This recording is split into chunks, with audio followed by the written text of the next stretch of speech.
So in this video, I want to talk about Rosario Vampire, an old classic of an anime of 2008. Now, on the channel, I do want to talk about the manga and a little bit of the anime at some point in a separate video, going into a deep dive on it.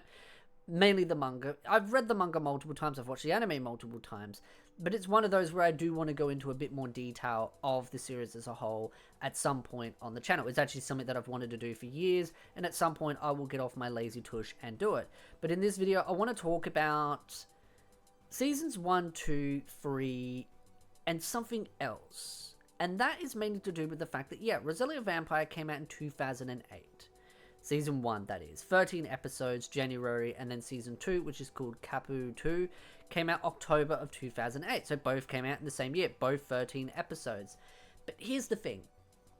A lot of manga readers will agree with me, unless you're pretending to be a manga reader, that the anime and the manga are quite different in the core aspects of the story. Now, many of these sort of slice of life, silly, crazy shenanigans that go on in the anime are the same. Like, you know, an episode where he goes and does something and a teacher turns into a monster and tries to eat him or tries to do something with him, and it's just sort of that day-to-day life in the school setting. Then it's like, okay, that's pretty similar to what the manga is.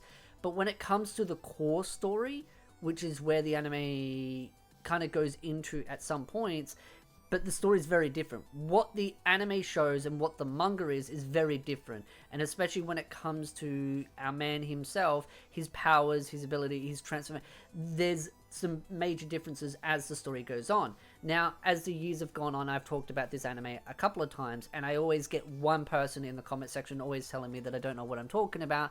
And then when I ask for how they claim to know this information, they will say they've read the manga, but then they will source the wiki. Again, if you're going to source that, I'm generally just going to roll my eyes. Again, the wiki's fine to a point, but I do feel like some people will claim to be a source material reader, and they just source like something from the wiki and try and take the context out of it. But this is a series where, yes, there is a difference between the anime and the manga. And that is why a lot of us fans of Rosario Vampire have always asked for a remake over a season 3. And that is simply because of the fact, like I said, is there are differences. There are core differences. If there was to be a season 3, let's hypothetically say there was, then it would be one of those where it would have to deviate even further. They would have to get a storyboard in and have to try and maneuver around some of the issues that are different between the anime and the manga. Like I said, the day-to-day life of the boy himself with the girls in school, that's not an issue per se. But when it came to the core story development, that's where things kind of took a turn for the worse, in my humble opinion. I still enjoy the anime, might I add, because the anime I don't really watch for the story, I watch for the day-to-day life. And I think that's why we can kind of put aside our issues with the anime and kind of just enjoy it for the weird shenanigans that it is. Now, the other thing though too with the manga is there's actually two versions. Well, there's two mangas. There's like the Rosario Vampire, and then there's the Rosario Vampire Season 2 of the manga, which the first Season 1 of the manga is 10 volumes. Season 2 of the manga is 14 volumes. Put them together, the full story is 24 volumes. So for those that want to know how many volumes there are of the manga, there are 24.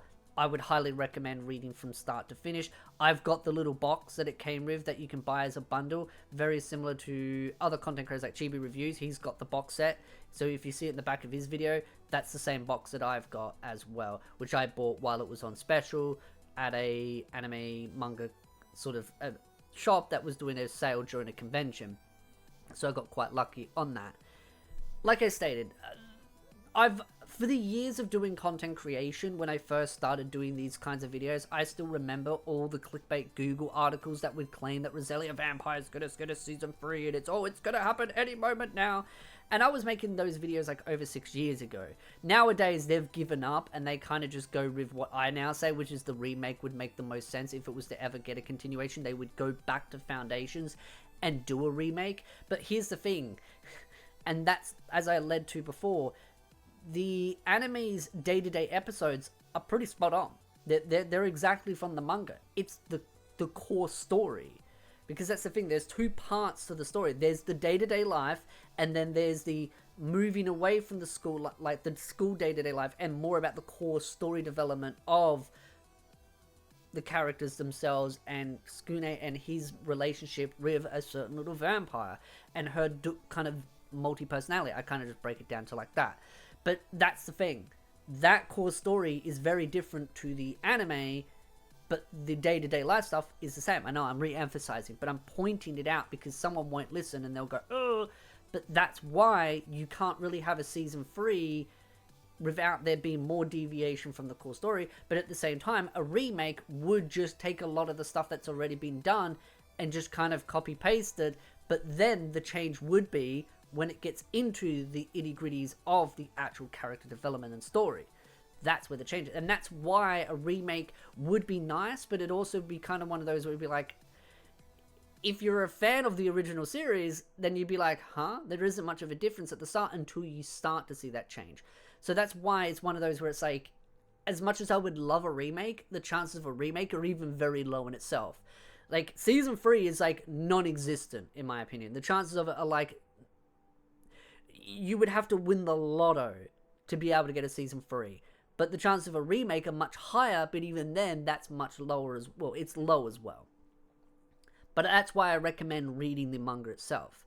It's a great classic. I absolutely love it. But over the years, it's been one of those where it's been fed a lot of rubbish throughout those Google articles claiming that there was leaks and rumors of a season 3, them not knowing anything about the source material, and then when content creators like myself debunked it, called it out, they suddenly changed their narrative to speculation this, and then suddenly they've gone down the remake route because, well, now they've got more information to steal from, so they use us as their source. So again, when you see those kind of articles saying those things, just remember their origin started with fake leaks and rumors, then speculation, and then started imitating a lot of what we've been saying for years. Rosario Vampire is a classic that I absolutely love. And if you enjoy the anime, there's nothing wrong with that. I'm not going to knock you for enjoying the anime, but I'm just simply going to note that, yes, there are differences. Also, a bit of fun trivial information that is relevant to this. There's always this talk of back when Rosario Vampire came out, 2008, that there was a big disdain towards fan service-based animes. Which is kind of interesting because as the years went on, fan service-based animes became super popular, and then there seems to be sort of a hatred towards fan service animes again now in the sort of the 2025, which I just do find kind of bizarre that we've kind of gone through this claim of hatred towards them, then the beloved for them, and now this sort of disdain for them. But I also think there's kind of this like antibody where people are pushing it back against the hatred towards fan service. So that's another thing to also note, is that if Rosario Vampire was to get another or a remake or a season 3, which again I said a season 3 I believe is very low, it's one of those questions of what kind of pushback. It's like, for example, High School DxD. I've spoken about this, where I think if High School DxD was to get another season, or even a remake, but I think if season 5 is more likely, it's like, imagine how many people will kick and scream about the fan service in it. It's that kind of thing. And also remember, vampire-based animes were really popular back in 2008. You've got Vampire Knight that came out back then too. And Dance in the Vampire Bund came out not exactly around that, but kind of around-ish. Again, I can't remember exactly when, but it was around-ish that. I'd have to look it up to actually know. Actually, now I'm checking. 2010 is when Dance in the Vampire Bund came out.